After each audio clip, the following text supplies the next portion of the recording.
Bueno, pues entonces, ahora sí, vamos a Segunda de Samuel, el capítulo 21, en los versículos del 15 al 17, que es algo que Dios impartió para mi vida a causa del estado en el que estaba. Pero sé que esto va a ser transferido al pueblo, porque muchas personas, aunque no estén en la posición de pastor, están viviendo cosas parecidas a las que he vivido yo. Así que el Espíritu Santo hoy nos va a hablar a todos, amén. Así que dile conmigo: hoy me vas a hablar, Señor, porque aquí estoy dispuesto a escucharte. Amén. Vamos allá.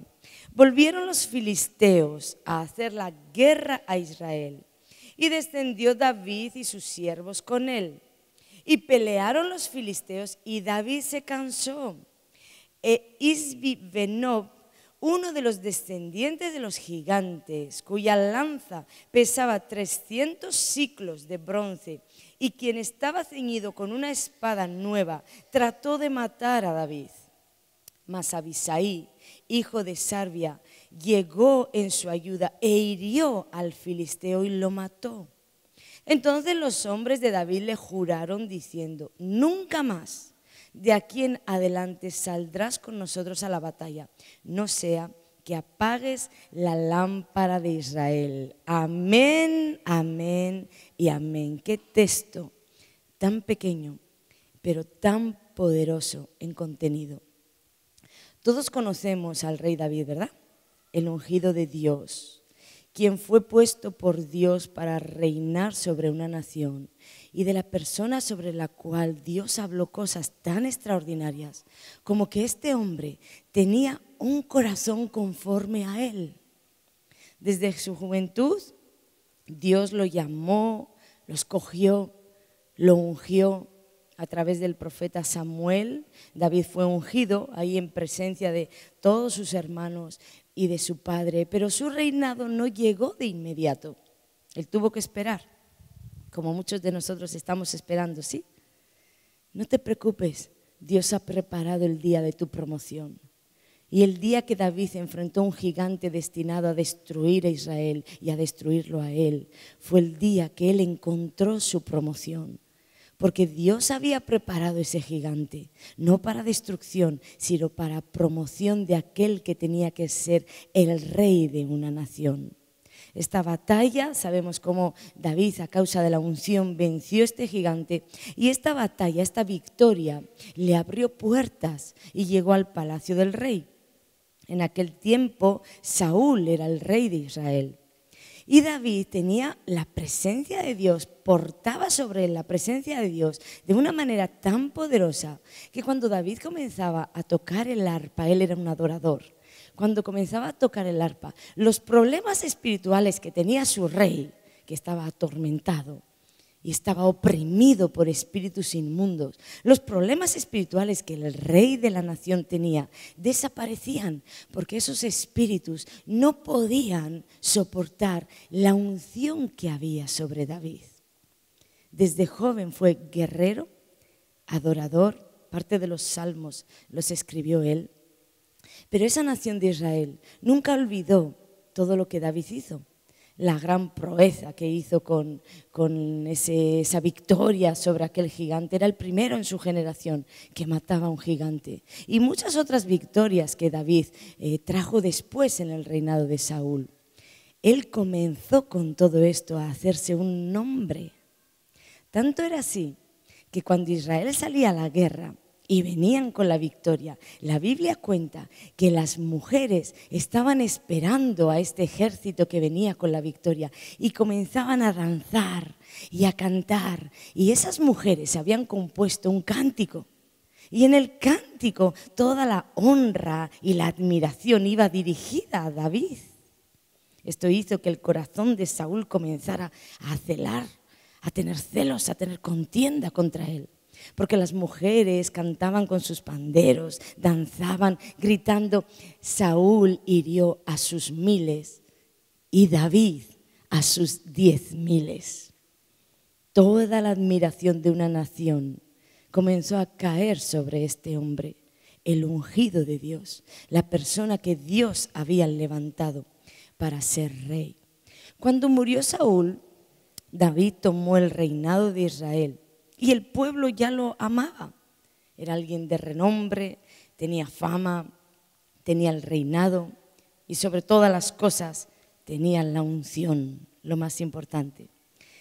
Pero llegamos a un momento de la historia de David, que es este momento en el que os he leído, que de pronto leemos algo que no estamos acostumbrados a leer en la vida de alguien tan grande. David llegó a una batalla donde comenzó a perder. Su vida estaba en peligro.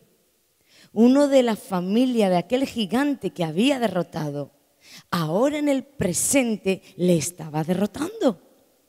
Su vida peligraba, estaba en peligro de muerte. ¿Qué sucedió aquí? Quiero hablarte un poco primero de los filisteos. Este pueblo, constituido enemigo de Dios, era un pueblo, yo creo que inspirado por el infierno mismo para perseguir una y otra vez al pueblo de Israel. Porque sobre el pueblo de Dios había promesas. Sobre el pueblo de Dios estaba la promesa de que el Cristo, el ungido, nacería de la descendencia de este pueblo. Entonces yo imagino a Satanás diciendo, si yo destruyo a este pueblo, con él voy a destruir las promesas, los propósitos, los designios de Dios para esta tierra. Ellos se constituyeron enemigos y aunque eran derrotados se volvían a reagrupar, se volvían a levantar y volvían a pelear contra el pueblo de Dios. Tú y yo somos ese pueblo hoy. Tú y yo cargamos promesas de avivamiento para una nación. Cargamos promesas de libertar a los cautivos, de traer sanidad a los enfermos. Cargamos promesas, tal vez tan grandes como las que cargaban ellos. Entonces tienes que entender que los filisteos no simplemente era un pueblo que peleaba en lo físico con Israel, sino que los filisteos representan pues las entidades, ¿cómo lo digo? Los agentes demoníacos de Satanás para llevar a cabo los propósitos de Satanás en esta tierra, destruyendo o intentando destruir los propósitos de Dios. Esto nunca va a cambiar. Ellos son como la representación de lo que el diablo hasta el día de hoy viene haciendo, persiguiendo una y otra vez al pueblo de Dios. Y recordamos que no tendría cabida en nosotros a menos que nosotros abramos la puerta ¿con qué? Con el pecado. Satanás no tiene ningún poder sobre mi vida, pero él se empodera cuando yo peco. Si Adán y Eva no llegan a pecar, Satanás nunca hubiera podido entrar en el diseño inicial. Él no podía entrar. Por eso buscó la grieta en el pecado. ¿Entendemos esto? Pero otra de las cosas importantes que nos enseña esta historia es que hay otra arma que suele pasar desapercibida para nosotros, pero es poderosa en las manos del diablo contra ti. La Biblia dice ahí que en esta historia los filisteos volvieron a hacer la guerra contra Israel. Esto nos habla de lo que te he contado. El infierno nunca va a detener sus planes contra ti. Puedes vencerle en una batalla que él volverá a atentar contra tu vida en otra. Estamos en una guerra constante y no debemos olvidarlo para no bajar la guardia. Y aquí David y sus siervos pues vieron que los filisteos volvían a hacerles la guerra y dice la Biblia que ellos bajaron a esa batalla a pelear. Pero en medio de esa batalla sucede algo. Sucede que este filisteo, este gigante, descendiente de aquel gigante que David mató y aniquiló, se levanta contra David y está a punto de quitarle la vida.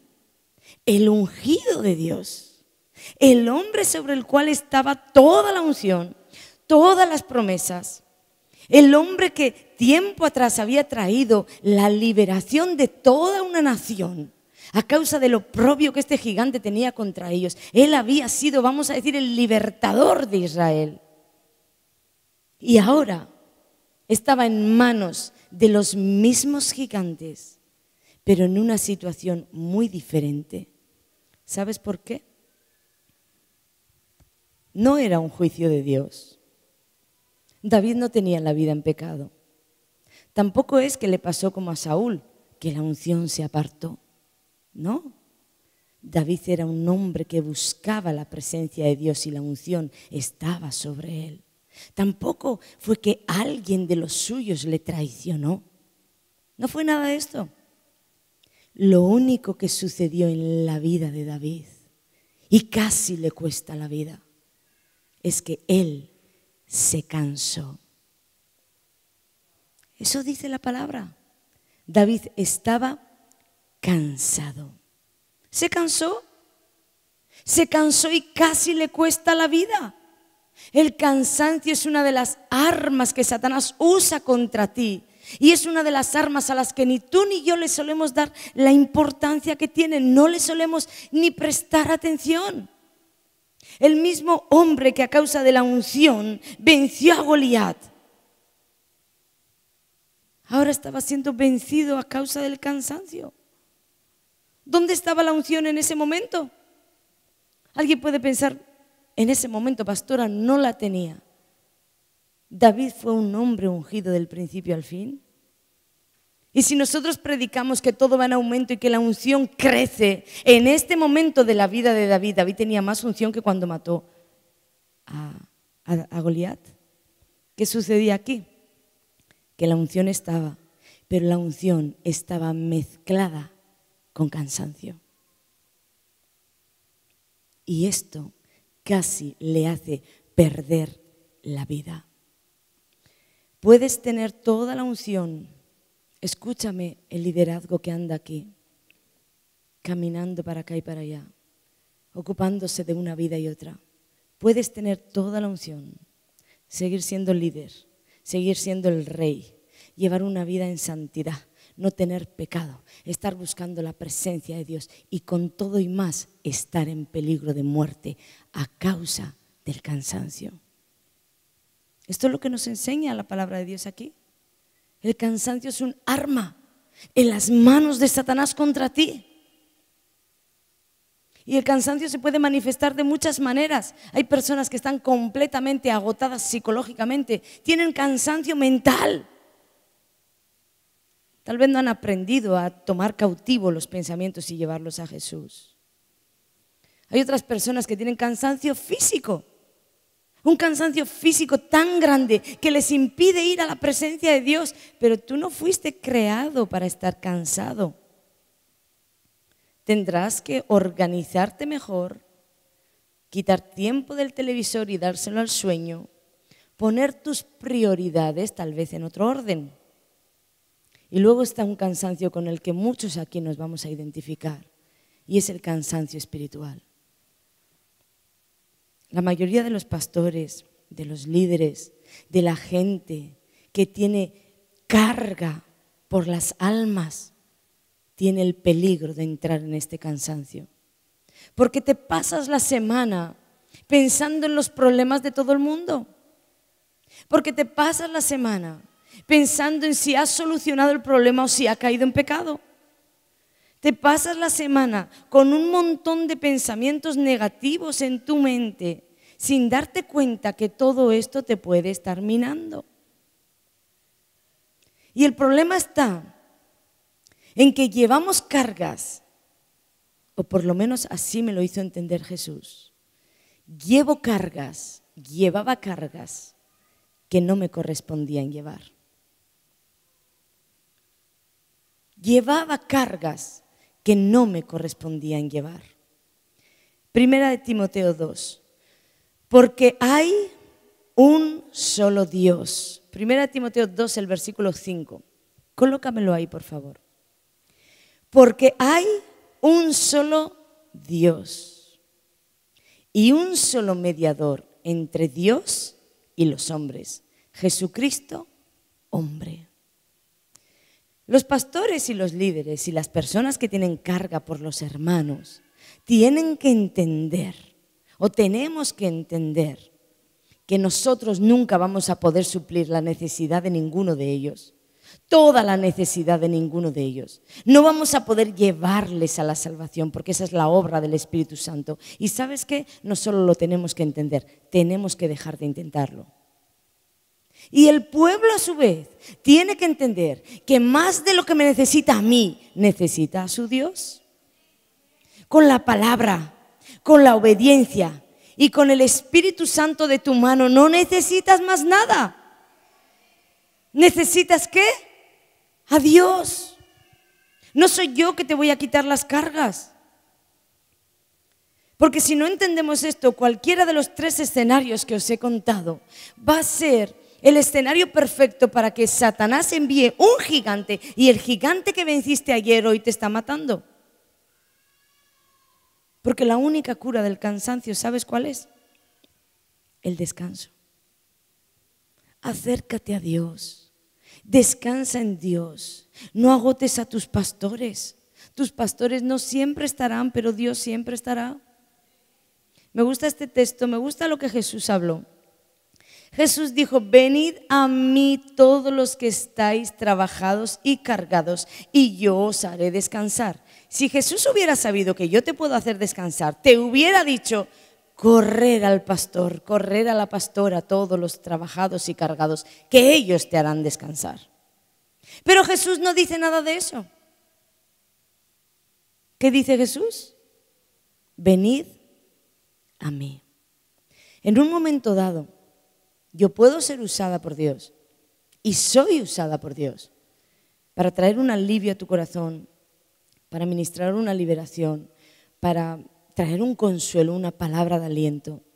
Yo sé que Dios lo puede hacer, pero he descubierto que generalmente Dios me usa con las personas que ellas han estado tiradas a los pies de Jesús, buscando la presencia de Dios, buscando la liberación en Jesús, buscando la sanidad en Jesús. Y ahí viene el Señor y me usa. Porque la verdadera liberación y el verdadero descanso nunca va a llegar de un hombre. Siempre va a llegar del Señor. Debemos entender que necesitamos aprender, todos, me voy a incluir, necesitamos aprender a derramar el corazón en la presencia de Dios, a contarle nuestros cuentos, nuestras tristezas, nuestras alegrías, a descargarnos ahí, porque la Biblia afirma que de ahí llega nuestro oportuno socorro. Si estás pidiendo socorro, que sepas que no es tu pastora quien te lo va a dar. Si este hombre, David, con la unción que portaba sobre su vida, con semejante currículum de victorias, se encontró en un momento que estaba por perder la vida por cansancio, yo pienso que no seremos tú y yo si no aprendemos a correr y descansar en Jesús. No lo vamos a poder lograr. ¿Quién te crees que soluciona mis problemas? Si te paras a pensar, no tengo a nadie, pero tengo el mejor consejero, tengo el mejor maestro, tengo el que tiene todo el poder, tengo el que tiene toda la libertad. Yo le tengo a Él, tú le tienes a Él. Corre a Jesús. Y no te voy a decir que en un momento dado de mi vida no he necesitado preguntar algo a alguien, pero eso es muy diferente a hacer dependencia de alguien. Yo no dependo de nadie que no sea Dios. Porque también he aprendido que aún si Dios no unge esa persona para aconsejarme, de eso puede salir un desastre. Hasta eso me hizo entender el Señor. No corras para donde quieras, Ana. Escúchame hasta a quién tienes que correr. Porque uno en un momento dado te puede dar una palabra que te haga errar. Busca en Dios. Otra cosa importante que hay en esta historia es la importancia de mirar bien. Escúchame bien, porque hemos hablado mucho de esto. De mirar bien con quién caminas. Porque esta historia enseña que hasta tu vida puede depender de con quién tú caminas en la tierra. Haciendo este sermón me vino a la cabeza algo, me enteré de la hija de un pastor, que le sucedió algo horrible por dejarla con quien no debía. No camines con el que se dice ser cristiano, camina con el ungido, con aquel que tiene los frutos de ser cristiano. Guarda a tus hijos, siempre te lo digo, guarda a tus hijos, que si no los guardas tú, no los va a guardar nadie. ¿Sí? Siguiendo la historia, ¿con quién dice la Biblia que bajó David a la batalla? ¿Con quién? Con sus hombres, la gente de guerra que había sido forjada junto a él, aquellos valientes que habían sido forjados junto a él, gente ungida, de guerra, valientes. ¿Y sabéis qué? Que por caminar con ellos fue que él seguía vivo. Caminar con ellos le salvó la vida, porque en el momento que Satanás tomó uno de sus instrumentos para levantar aquella espada contra el rey David, Dios pudo tomar uno de los suyos, el valiente Abisai, para levantar su espada y proteger al rey David. Esto sucedió por no caminar solo y por caminar con gente de guerra. ¿Qué te parece si David hubiera pensado, hubiera caminado con gente pusilánime, criticona, los que están siempre con el chisme en la boca, los que en lugar de levantarle le estaban apedreando? ¿Qué te parece si hubiera caminado con gente desagradecida? ¿Sabes qué? Que en ese día el rey de la nación, la lámpara de Israel, se hubiera apagado. Si en Israel fluía la unción, era a causa de David. Y sus hombres entendían esto. Por eso querían protegerlo. Porque a veces nosotros no entendemos la importancia y las consecuencias que puede traer sobre la vida de uno mismo que la gente esté apedreando espiritualmente a los líderes. No solo a los pastores, a todo líder, a toda autoridad puesta por Dios. No entendemos las consecuencias, pero te digo que si ese líder cae, tú vas a caer con él. Si David llega a morir ese día, la nación hubiera perdido su lámpara. Eso es lo que habla la palabra. Tenemos que rodearnos de Abisaís, gente que esté dispuesta a defendernos y no a apedrearnos. Os he dicho que he aprendido mucho en este tiempo, y una de las cosas que he aprendido es que tengo muchísimos Abisaís a mi alrededor. Y estoy profundamente agradecida con Dios por haber levantado gente de guerra a mi alrededor. No lo he estado pasando bien. Y esta mañana estaba hablando con Laura, compartiéndole cómo Dios había usado a la persona que menos hubiera imaginado para levantar mi vida con una palabra traída del cielo. Y entonces ella de pronto fue tomada por el Espíritu Santo y me dijo: tienes que deshacerte ya de esas mentiras. Tienes que terminar con esto. Porque si todo eso fuera verdad, tú no tendrías la gente que tienes a tu lado, que te sigue a donde vayas, por encima de. Y de verdad esto abrió mis ojos y entré en un profundo quebranto, diciéndole al Señor: tengo Abisaís a mi alrededor, que por encima de todo, sin depender de nada, están para seguirme, están para ir conmigo al fin del mundo. Y todos esos sois muchos de vosotros, y yo os doy este fuertísimo aplauso por guardar mi vida, por amarme. Gente que ve mi debilidad y no la descubre para avergonzarme. Gente a la que Dios ha permitido ver mis debilidades, aunque soy una pastora que todo lo cuento. Y creo que soy más que transparente en todas mis debilidades. Pero es gente que no se ha aprovechado de eso, sino que ha cubierto mi debilidad. Gente que en una conversación hemos estado hablando con otros y no entendían nada de lo que yo estaba diciendo y no me expusieron frente a las personas. Me guardaron, me cubrieron y luego vinieron a decirme: pastora, no entendí nada de lo que dijiste, pero yo aún con esas te defendí. Eso es guardar a una persona, eso es honrarla, porque he visto tantos líderes morir. ¿Sabes morir de qué? Morir de pena, que aquellos Abisaís que Dios había colocado a su lado para levantarlo, lo estaban apedreando. En lugar de estar pensando qué necesidades tiene el ungido de Jehová, estaban pensando a ver qué errores le puedo sacar hoy. ¿Cuánta gente hablando de sus líderes, de sus pastores, hablándome a mí, de sus pastores? Y por salvar ellos su propio pellejo, por decirme soy yo el que tengo la razón, no les importaba descubrir a su líder. Es que él dijo, ella dijo. Dios me libre de gente así. Y si eres un ministro y nos estás escuchando, apártate de esta gente. Apártate, porque te van a herir y vas a quedar muerto.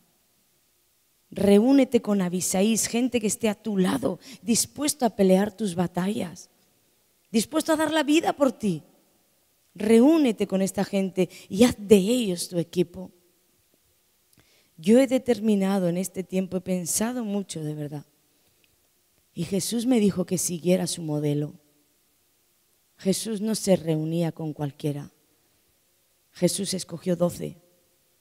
Determinó rodearse con su gente, gente dispuesta a pelear por mí, no contra mí.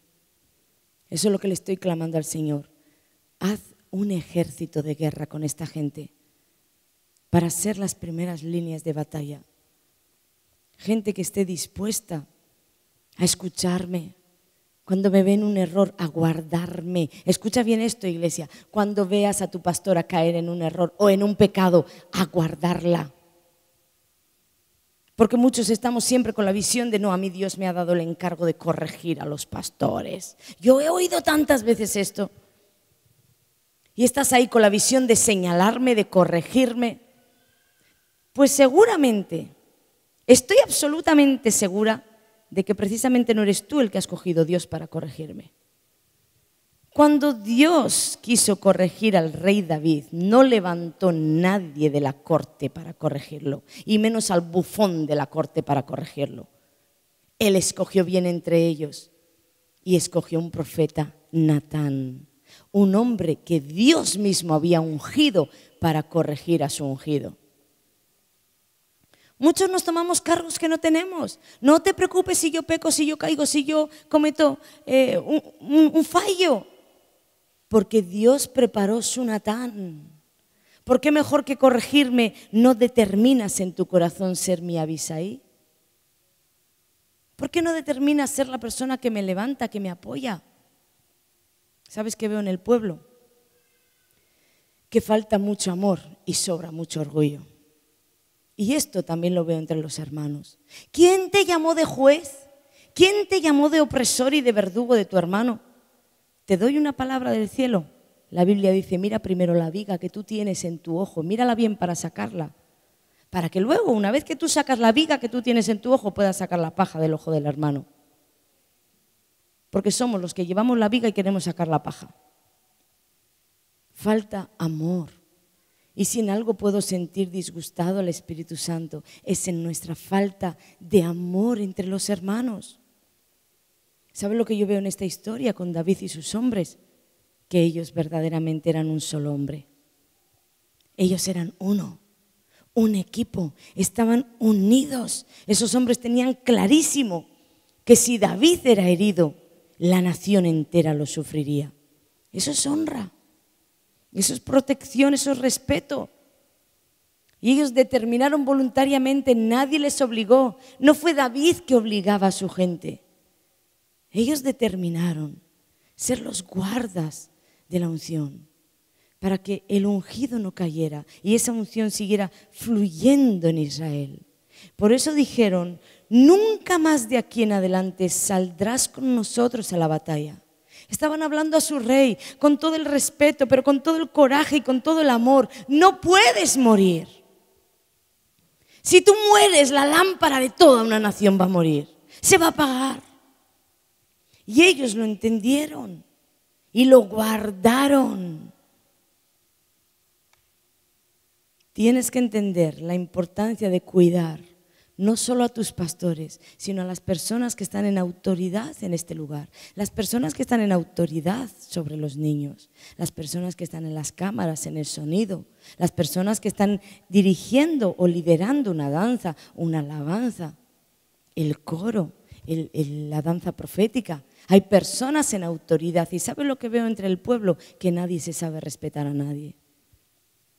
No veo la honra que Dios demanda de nosotros. Poco amor y mucho orgullo. Cuida de tus líderes, rodéate de gente ungida y no estés solo. David no bajó solo a la guerra. Somos un pueblo, somos el pueblo de Dios, somos una familia. Entonces no busques ayuda fuera de esta familia. No busques consejo fuera de esta familia. Ayúdate, ayudémonos unos a otros. Pero también quiero hablar a esta gente que piensa que puede tener un cristianismo en victoria viniendo los domingos, no relacionándose con absolutamente nadie y saliendo por la puerta y haciendo la vida en el mundo. Nunca vas a tener una vida en victoria, porque ese no es el modelo de Jesús. Intenta integrarte. Cuando fuiste rescatado por Cristo de las tinieblas, de la perdición, de la familia de Satanás, tú fuiste rescatado para entrar en la familia de Jesús. Y como yo no quiero que mis hijos se peleen ni que sean extraños entre ellos, yo así no quiero que entre vosotros seáis extraños. Intégrate con el pueblo, porque en la unión está la fuerza. No vas a poder solo, todos nos necesitamos. Yo os necesito igual que vosotros me necesitáis a mí. Por eso en Eclesiastés 4, el versículo 9 y el 10 dicen así: mejores son dos que uno, porque tienen mejor paga de su trabajo. Porque si cayere el uno, levantará a su compañero. Pero ay del solo cuando cayere, no habrá segundo que lo levante. Pide a Dios tu Abisaí, pero pídele también ser un Abisaí para alguien. Hay mucha gente que me dice, es que yo quiero servir a Dios, quiero servir a Dios. Creo que no quieres servir a Dios. Quieres servir a tu propio ego. Todo el mundo quiere estar aquí arriba en la alabanza. Todo el mundo quiere el cargo más visible. Te voy a decir, ¿quieres servir a Dios? ¿Por qué no te pones a servir al prójimo? Ahí hay una persona, Manuela, que tiene 4 hijos y 2 de ellos son bien pequeños, 2 gemelitos, y está sola. ¿Por qué no determinas en tu corazón servir a Dios sirviendo al prójimo? ¿Por qué no determinas en tu corazón ser su Abisaí? Te digo algo, vas a agradar a Dios. Pero eso no es tan visible. Y esos niños no tienen el glamour de estar aquí arriba con las luces. No busques nada que aún no te ha sido entregado. Dios en su tiempo levantará un tiempo de promoción y allí estará tu gigante. Véncelo y serás promocionado. Amén. Dale la gloria a Jesús. Voy a pedir los músicos me ayuden.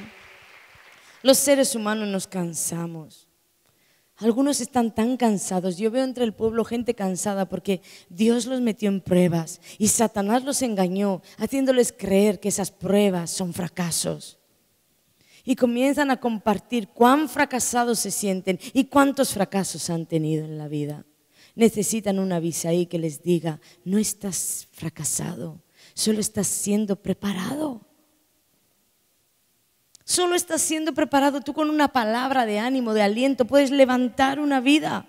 Otros han sido engañados pensando tanto esfuerzo y para nada sirvió. Necesitan pronto una Abisaí que venga a matar a ese gigante que los está por destruir y decirles, no, todo lo que tú has hecho tiene recompensa, espera el tiempo. Si somos un equipo será mucho más difícil vencernos que si caminamos solos. Conviértete en una Abisaí. Tal vez crees que tu vida no tiene sentido. Pues te propongo algo. ¿Por qué no decides convertirte en el Abisaí de alguien? ¿Piensas que hubiera sucedido si Abisaí no hubiera estado en su lugar, pendiente a las necesidades de David. ¿Piensas lo que hubiera sucedido? David no hubiera podido contarlo. ¿Por qué no determinas ser un Abisaí? El Abisaí de tus pastores, el Abisaí de tus hermanos, el Abisaí de tu esposo, de tu esposa. ¿Por qué no determinas dar en lugar de querer siempre recibir? Tú sembrarás tu vida para ser un Abisaí y cosecharás cientos de Abisaís a tu alrededor. Esto es lo que yo siento que sucedió conmigo. Dios me colocó tantos Abisaís, pero hay mucha gente ahí que está sufriendo. Descansa, descansa en el Señor. Ocúpate de otros y Dios se ocupará de ti. Descansa. Convertirse en un Abisaí es solo una decisión. Es la decisión de ponerte del lado de los que levantan y salir del lado de los que oprimen, de los que critican, de los que apedrean. Colócate del lado de la unidad, iglesia. Colócate del lado de los vencedores, del lado de la familia, de la amistad, del compañerismo, del servicio a Dios. Colócate del lado del amor. Yo me coloqué hace muchos años del lado del amor para amar al que me odia, para bendecir al que me maldice. ¿Sabes por qué? Porque Dios es amor. Yo quiero estar de su lado. Yo estaré de su lado, porque es una decisión. Así que si estás dispuesto a tomarla, sal aquí a decirle al Señor: cuenta conmigo. Cuenta conmigo en esta guerra para salvar la vida de mi hermano en los tiempos de descanso. Sal corriendo a decirle: yo quiero ser un Abisaí en medio de cualquier guerra. Yo quiero ser aquel con el que tú cuentes para vencer los gigantes de mi hermano, de mi hermana. Dios va a derramar una unción sobre todos aquellos que están dispuestos a pelear las batallas de sus hermanos, no solo sus batallas. Si tú estás dispuesto a pelear por otro, Dios peleará por ti y encontrarás en tu caminar diario que siempre sale a tu encuentro un Abisaí.